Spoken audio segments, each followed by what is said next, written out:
আসসালামু আলাইকুম। বাংলাদেশের স্বাধীনতা যুদ্ধে গোলাম আজমের নেতৃত্বে জামাত ইসলামী আর চাকমা রাজার নেতৃত্বে চাকমারা বাংলাদেশ স্বাধীনতা সরাসরি বিরোধিতা করেছিল।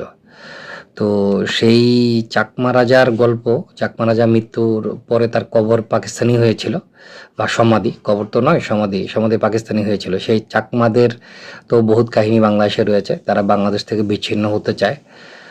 তো তাদেরই একজন বিচ্ছিন্নতাবাদী দেশদ্রোহী পাহারাদের মধ্য থেকে শিবির কর্তৃক বাছাই করা একজন ভালো পাহাড়ির নাম হচ্ছে যে সর্বমিত চাকমা। সর্বমিত চাকমা যেসব ঘটনা ঘটাচ্ছে, আসলে মানে সে তো শুধুমাত্র তার দুর্নাম করছে না, পুরো চাকমার উপর দুর্নামটা চলে যাচ্ছে। আমরা কথায় কথায় স্বাভাবিকভাবে আমরা চাকমা জাতিকেই আমরা এটা নিয়ে ইন্ডিকেট করছি, অথচ চাকমারা বাংলাদেশি।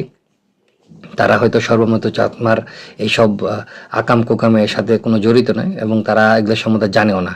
তারপরেও তারা দায়ী হচ্ছে এবং তাদেরকে আমরা গালাগালি করছি। এবং বাংলাদেশিরা যে পরিমাণ চাকমা বিদ্বেষ তৈরি হয়েছে সর্বমিত চাকমার কারণে, আমার মনে হয় চাকমারা এই সর্বমিত চাকমাকে নিজেরাই সারাদিন কান ধরে উঠবাস করানো উচিত। আর বাংলাদেশে অবশ্যই আমরা এমন পরবর্তী গভর্নমেন্টকে আমরা দেখবো, ওই সময় আমরা সর্বমিত চাকমাকে কান ধরে উঠবাস করতে দেখবো।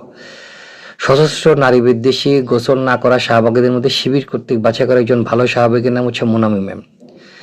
দেখুন, শিবির মেয়েদেরকে নেকাব পড়তে উৎসাহিত করে। আপনি নেকাবের বিরুদ্ধে কথা বলেন, দেখবেন যে শিবিরের নারীরা একেবারে ভীমরুলের মতো আপনার উপর ঝাঁপিয়ে পড়বে। কিন্তু মোনামি ম্যাম প্রায় মানে কি বলা যায়, শরীরের সকল অঙ্গ প্রত্যঙ্গ দেখিয়ে চলাফেরা করেন। তাকে কিন্তু জামাত শিবির খুব পছন্দ করে। সাদিক কায়েম, ফরহাদের খুব ভালো ম্যাডাম। আরেকজন হচ্ছে হিন্দু, যেই হিন্দুরা মুসলমানদের জন্য মানে ভারতে আমরা দেখতে পাচ্ছি যে মুসলমানদেরকে তারা সহ্য করতে পারে না। তাদের মধ্যে লক্ষ ইন্ডিয়ার দালাল হিন্দুদের মধ্যে শিবির কর্তৃক বাছাই করা একজন ভালো হিন্দুর নাম হচ্ছে পিনাকি ভট্টাচার্য। পিনাকি মানে কথায় কথায় মানে ইসলাম ধর্মের অর্থাৎ আরবির আয়াত, কোরআনের আয়াত টানে, হাদিসের কথাবার্তা বলে, আর মুসলমানদের অনেক কিছুই সে মুখ দিয়ে বলে। এইরকম দালালদেরকে মানে পছন্দ করেছে, বা এইসব কি বলে যে মোনাফেক অথবা দুষ্কৃতিকারীকে পছন্দ করেছে জামাত ইসলাম। কারণ তাদের উদ্দেশ্য একটাই, তারা আপনাকে ধোঁকা দিয়ে তাদের উদ্দেশ্য চরিতার্থ করতে চায়। ৭১-এর পরাজয় ওরা মেনে নিতে পারেনি। ওরা ৭১-এর পরাজয়ের প্রতিশোধ নেওয়ার জন্য যেখানে যাকে যেভাবে ব্যবহার করা দরকার সেভাবে ব্যবহার করছে। আর এইসব যে তিনজনের নাম বললাম, এই তিনজন তো হচ্ছে যে জাস্ট উদাহরণ, এরকম লক্ষ লক্ষ লোককে তারা ব্যবহার করছে। আর সবচেয়ে বড় কথা হচ্ছে যে আমাদের সাধারণ মানুষ যারা অবুঝ, যাদেরকে যে কোনোভাবে ডাইভার্ট করা যায়, তাদেরকে ব্যবহার করে তারা তাদের উদ্দেশ্য চরিতার্থ করছে। ২৪-এর জুলাই আন্দোলন যদি জামাতের নেতৃত্ব হয়েছে বা জামাতের ভিতরে জামাতের উদ্দেশ্যটা এরকম থাকতো, তাহলে কোন অভ্যুত্থান কোনোদিন বাংলাদেশের মানুষ সফল করতো না। রক্ত দিয়ে বাংলাদেশের মানুষ কোনোদিন মুনাফেক আনতো না। যাই হোক, এখনো সময় আছে বাংলার মানুষের, নির্বাচনের মাধ্যমে প্রত্যাখ্যান করবেন। নির্বাচন আসলে হচ্ছে কিনা জানি না, যদি নির্বাচনটা হয় অবশ্যই দাঁড়িপাল্লা নামক জাহান্নামের কীটকে প্রত্যাখ্যান করবেন।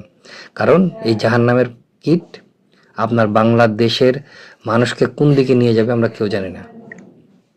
তারা আমাদেরকে ধর্ম থেকে বিচ্যুত করছে, তারা তাদের স্বার্থে ধর্মকে এমনভাবে আমাদের মধ্যে ছড়িয়ে দিচ্ছে, আমরা ধর্মের বিদ্বেষী হয়ে উঠছি, বা ধর্মের অনেক কালাকালনের আমরা মজা করছি বা ফান করছি।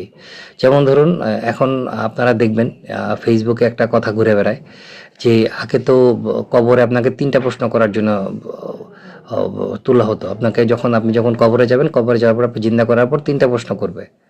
এখন 4র্থ প্রশ্ন একজন যোগ করে দিয়ে মানুষ ফান করছে, সেটা হচ্ছে যে আপনাকে দাঁড়িপাল্লা ভোট দিয়েছেন কিনা, এটা ওনাকে কবরে প্রশ্ন করাবে। এইরকম ফান করার সুযোগ হয়েছে শুধুমাত্র এই মুনাফক ইসলাম ধ্বংসকারী জামাত ইসলামের কারণে। তো জামাত ইসলামীকে আপনারা ভোটের মাধ্যমে প্রত্যাখ্যান করুন এবং পরবর্তী যে সরকার আসবে তাদের কাছে অনুরোধ করব, বাংলাদেশের স্বাধীনতা বিরোধী রাজাকার এই দলটিকে অবশ্যই নিষিদ্ধ করতে হবে। ওদের বাংলাদেশের রাজনীতি করার কোনো অধিকার নেই। ধন্যবাদ।